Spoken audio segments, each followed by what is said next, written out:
Hello, dear ladies and gentlemen, and dear colleagues. I'm happy to talk about the diabetes education, a pillar of diabetes clinic and research, the Hanover experience. My name is Sarah Biester, and I'm a diabetes educator and a study nurse in Hanover over 20 years. And thanks a lot for the possibility to be a part of your Congress. Now my first slide is my conflict of interest. I think you can read all of these things, and then I try to start my talk.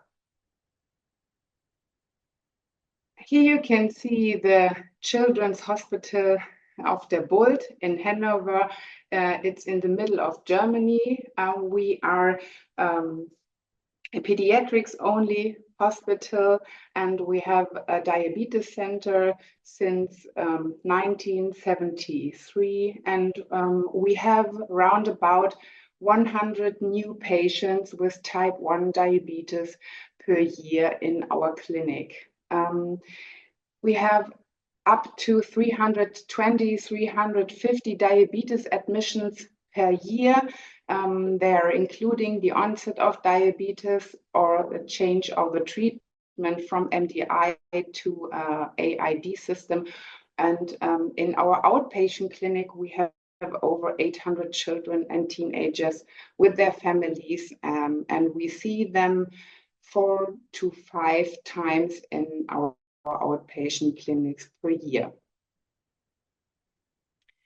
You can see our diabetes team in Hanover. This is a big diabetes team. We are working multidisciplinary and in inpatient, outpatient, and research. And we have pediatric diabetologists. There are 7 people there. We have 9 diabetes educators, 4 dietitians, several children's nurses on the ward. We have 5 study nurses, 1 study coordinator, 2 psychologists, and 2 social workers, and several physiotherapists. But we are a lot of people working half of their time, but we are a big team, and we are different people, but we have one philosophy: to educate the families, teenagers and children with the type 1 diabetes and type 2. Now I'd like to start to talk about our clinical research experience in the Children's Hospital of der Bult. We started in 2001, and until now we did 99 clinical trials, including phase 1 trials and 6 closed loop trials. And we are working with different European projects from Helmholtz and JDRF projects, EU and NIH projects. And we had 6 research applications studies with the impact of education and a risk of DKA. The clinical research trials, the main topic were to prevent type 1 diabetes with or without interventions. We had trials to evaluate medications or devices, and investigator-initiated trials in education, complications, and comorbidities. We did single-center and multi-center trials, national and international trials, and outpatient and inpatient trials. In the past, we had 2 audits to biopharma industry and local without finding major findings.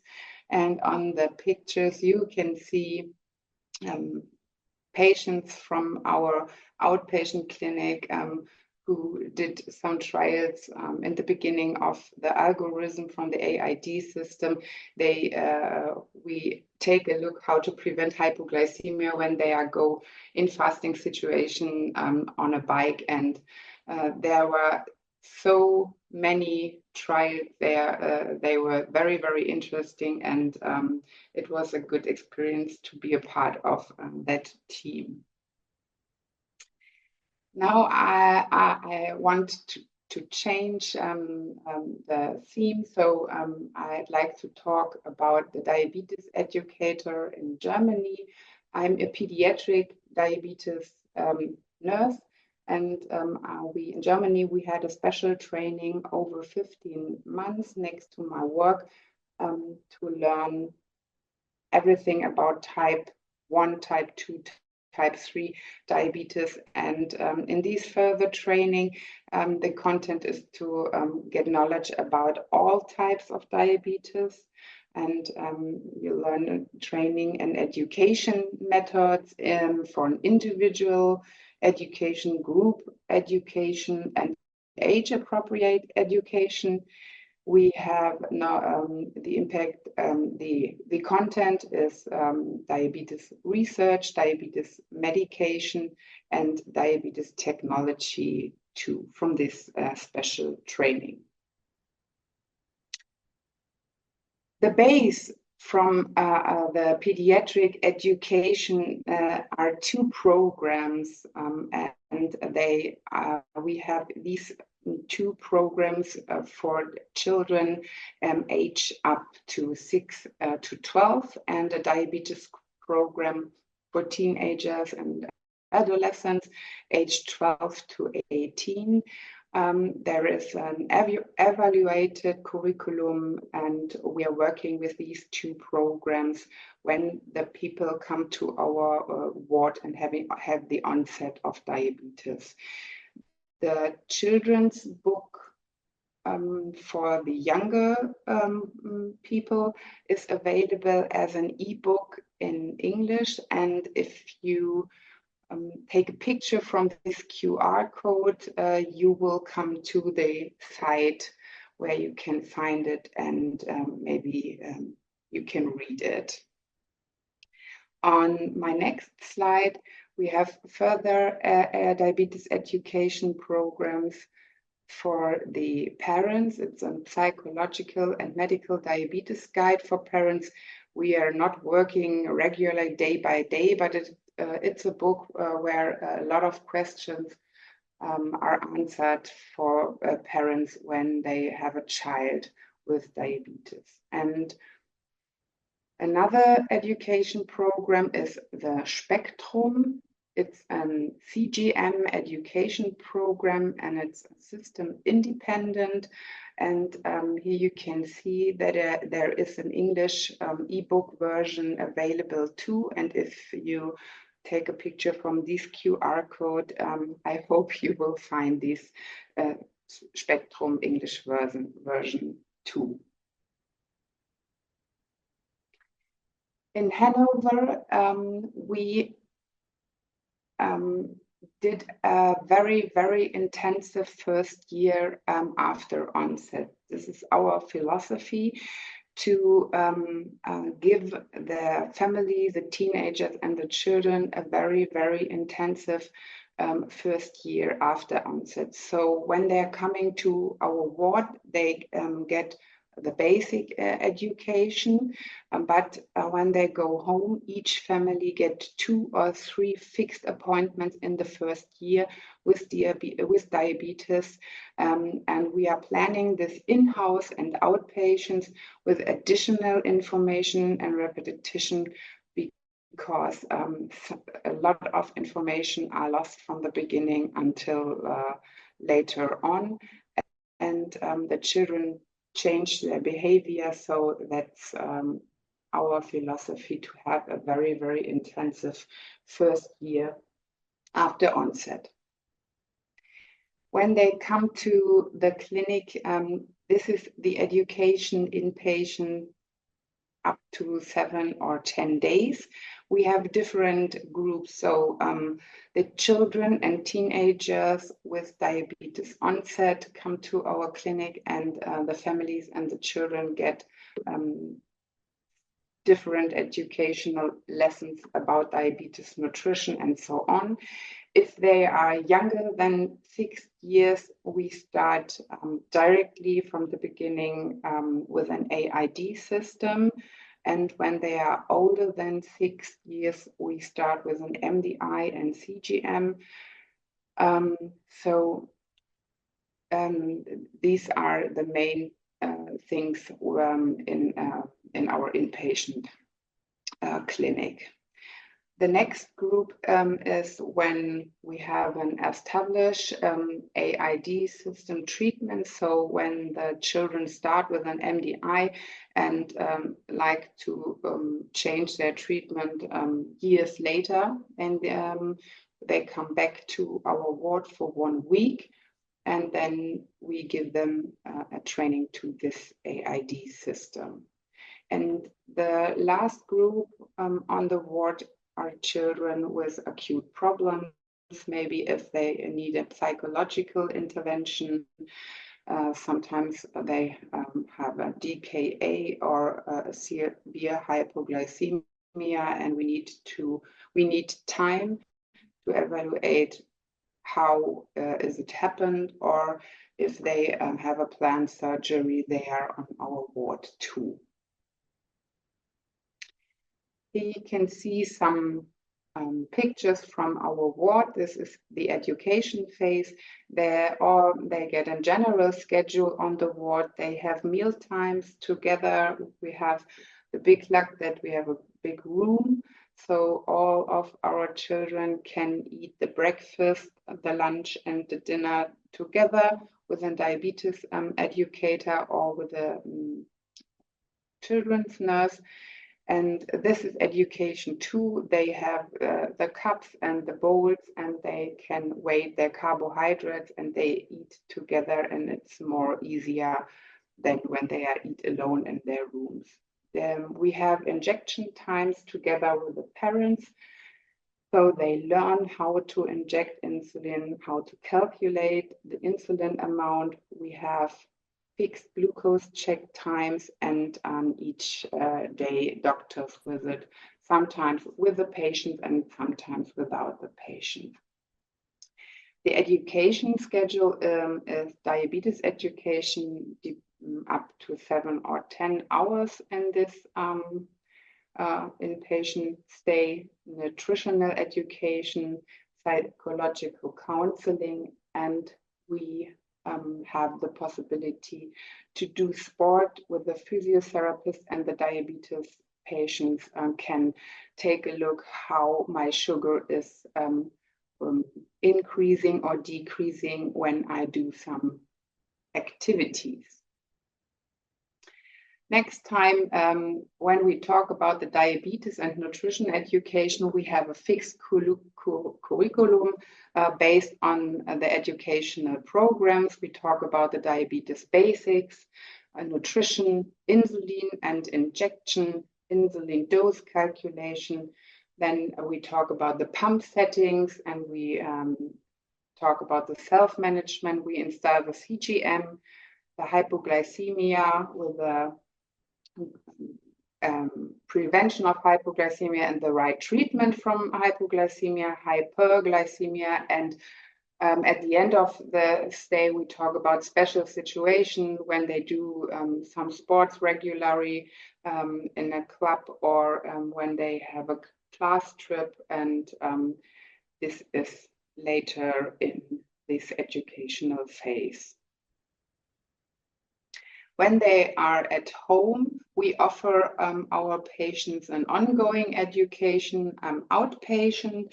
This is very important that the children get age-appropriate group education, and we have, for example, a special training. It calls Fit for School. It's for children before school enrollment, and on the picture you can see one of these group. We did that since 2018, And these are small children, and they got diabetes when they are very, very young.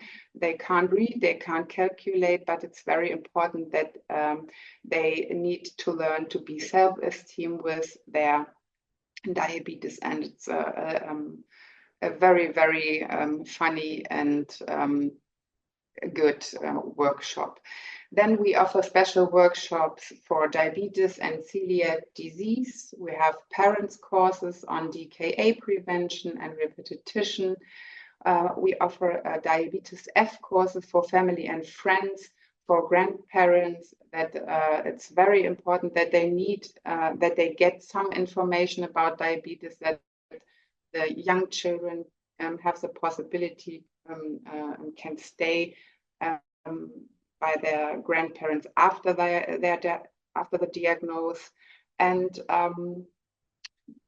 we talk about diabetes management during vacation or class trips.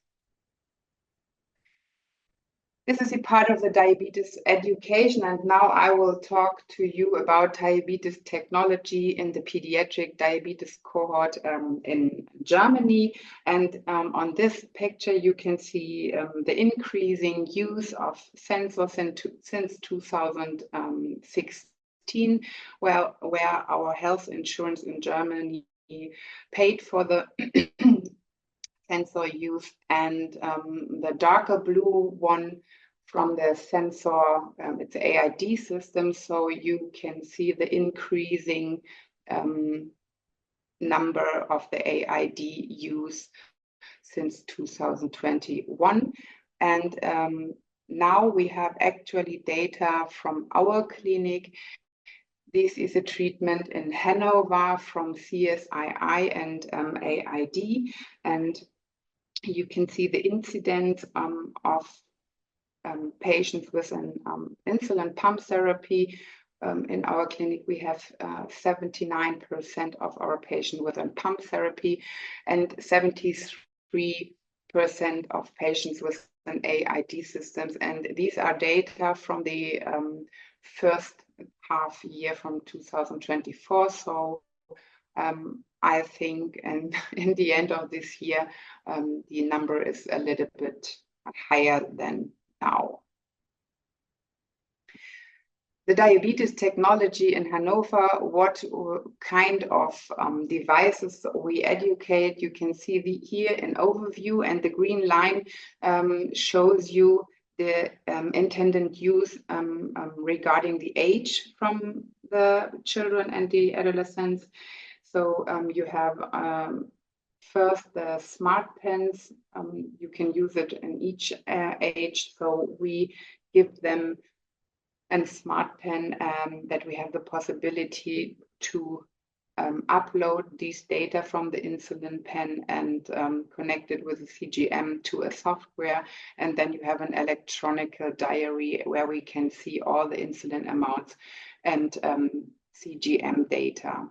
In the middle of this slide, you can see the different sensors. The Dexcom and the Libre are available up to 2 years, and then we have the possibility later when they are older than 18 for the Eversense, but not in patient use, and we have less patient up to 18 because then they change to an adult outpatient clinic. We offer our families and patients 4 different AID systems: the CAM RPS, up to 1 year, age of 1 year, then the Omnipod 5, the t:slim X2, and the Medtronic 7080G. The AID system from Diabeloop Kaleido we doesn't use at that time because it's just only intended for the age of up to 18. And how you can start with an AID education if you have a lot of people who start with this system. In Germany, we get a lot of information from the companies. And I think it's very, very important that you use this provided information, because the companies have good training modules via video. You can read something and you can take some pictures and question and answer and tests. And on these pages, websites, you will find a lot of information about the system. You have, in Germany, we have apps, simultaneous apps that you can program the system on your smartphone, and you can train to give a bolus without the children are on this system. And I think the first step for an AID education is to look what is the company offer to us. The next thing is to know the basic rules for the different AID system. All of these AID systems have another algorithm or another settings, how you can start. And I could recommend you the Panther programs from the Barbara Davis Center from the United States.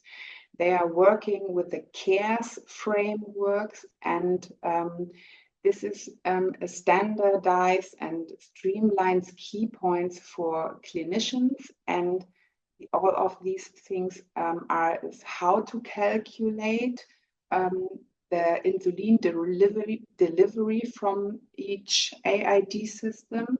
The A is for adjust, which pump settings can be adjusted when they're using AID. The R is for revert. When will the system revert from AID to manually mode, and when it is maybe necessary? E is for educate. They are education key points. And the S is for sensor and share. And on my next slide, you see the different papers which are available for the Control IQ, Omnipod 5, Minimed 7080G, Dexcom, and Libre. And in Germany, we had a national workshop group who translated these 6 pages in German. So I think this is a very, very good idea to translate it in your language if you start with the AID training next year. I give you some examples for the Minimed 7080G because I got the information that this system is the first in your country, and it's a 6-page paper where everything is inside about the system, about the settings, about the software, where you can see patterns and the recommendation to change. What do you need to change now? Then there is a plan if you have a pattern regarding hypoglycemia or regarding hyperglycemia. You can see the insulin pump settings, and you can talk with your patient about the adjustment and the education. And on the last page, you see the do's and the don'ts from each of these systems. And now I will try to give you some information with software information from patients from our clinic and the CareLink software. In the consensus recommendation for the use of automated insulin delivery technologies from 2022, you need a step-by-step education. And if you think about these 10 things and talk with your families about these things, you get all of the, you give them all of the information what they need. First of all, you should think about the intended use. is the system the right system for the patient? And take a look to the age and take a look to the total daily dose, because this is very important if the algorithm can do their work or not.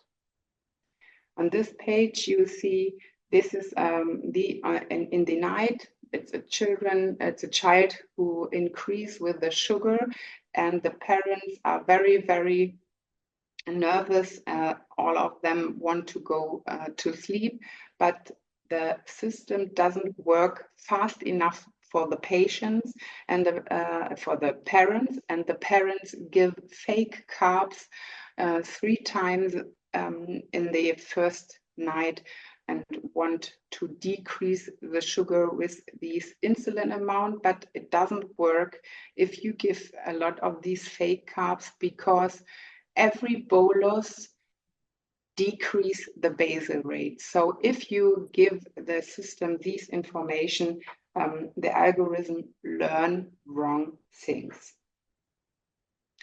The next step is to adjustment of the carbohydrate and the insulin ratio. If you take a view to the daily overview from the software, you can see on the arrows that after each meals, the autocorrection gives insulin too. So if you see that on each day, you need to think about the right carbohydrate ratio, and in this case, we will increase the insulin amount for carbohydrate ratio because the autocorrection comes regularly after a meal. This is a sign for too less insulin for the meals. Then you need to talk about the timing. Bolus need to be before the meal, because on this page you see there are 2 days, and the teenager did a wrong bolus, a right bolus, and a no bolus. On the first bubble, you can see that the sugar is very, very high, and he or she gives insulin after the meal, and the algorithm decreased the basal rate, and with the high sugar there comes a correction, and after this the high basal rate and the correction depends into a hypoglycemia. Later on this day, in the afternoon, you see a meal without bolus, so the basal rate increase, and it works, but it takes time, up to 3 or 4 hours. And on the Saturday, the 16th, there is a bolus for lunch, and they are waiting, and the right amount of insulin and the sugar increase postprandial very, very low. Talk about the dealing with missed boluses, because if you forget a bolus, it's a normal situation. It doesn't matter, but if you forget a bolus and remember after 1 hour, you should only give 50% of the whole grams of carbs. And if you forget to give a bolus and you remember it up to more than 1 hour, our recommendation is to give the correction only and no carbs, because the algorithm reacts with autocorrection and basal rate, and if you give the whole amount of carbohydrates, the patients get too much insulin, and maybe they go into the hypoglycemia. You need less rapid carbohydrates during hypoglycemia. You need to talk about what kind of rapid carbohydrates the patients eat, and they need less carbohydrates, because if you eat too much, the sugar increase very, very fast and very, very high, and the algorithm gives insulin to correct this high value. And maybe if you eat some fasting carbohydrates, there's no fat and protein inside, and the insulin could be making hypoglycemia if you eat too much of these carbohydrates. You have a limited benefit of delayed meal bolus. In the 70-80G, you don't have the possibility to give the insulin delayed in this system. You have the possibility to give a delayed bolus, but our experience is that this possibility doesn't work really good. So if somebody do it before very regularly in a manually CSII therapy, you need to talk about the option that the delayed bolus doesn't work in some systems. There are new approaches to sports and alcohol. In every AID system, you have the possibility to give an active mode with a higher glucose target, and they need to use it before they have sports or when their teenagers drink alcohol and do some party when they are awake in the night and not asleep. So this is a very important setting you need to talk about, and if you want to prevent hypoglycemia, they should use these higher target for several hours for the day. Please check the settings regularly when they come back in your outpatient clinic, because sometimes the parents did some change of their settings at home, and on this page you can see a very high autocorrection.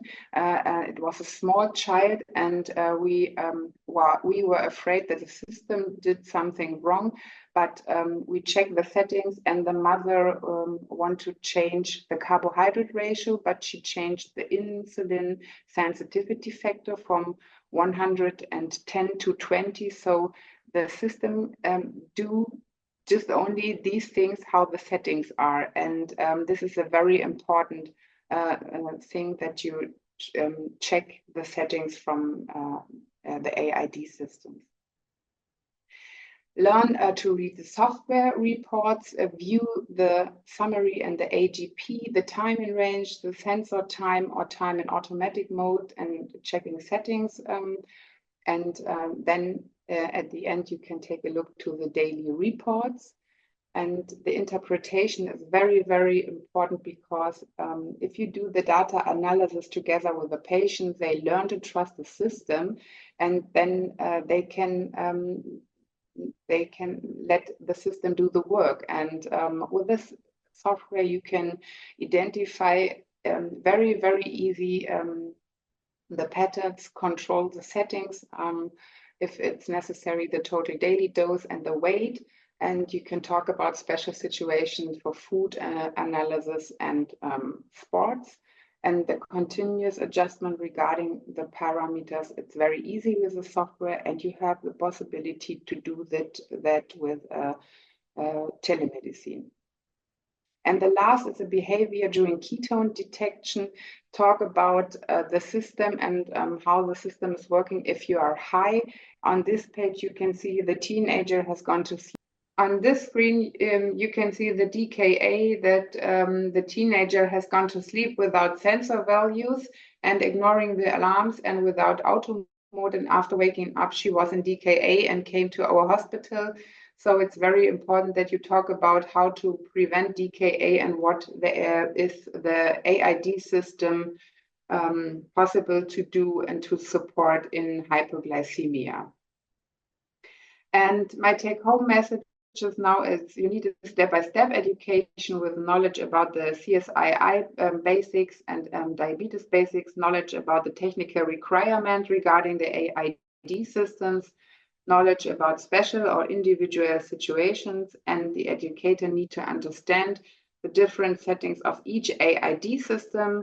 The educator with experience in CSII and CGM, and no fear about technical innovations, because the algorithm is just an add-on in my opinion, and the educator should have a trusting basis with their first family and accompany each hurdle confidential and motivate the patient to trust the system and let the system do the work.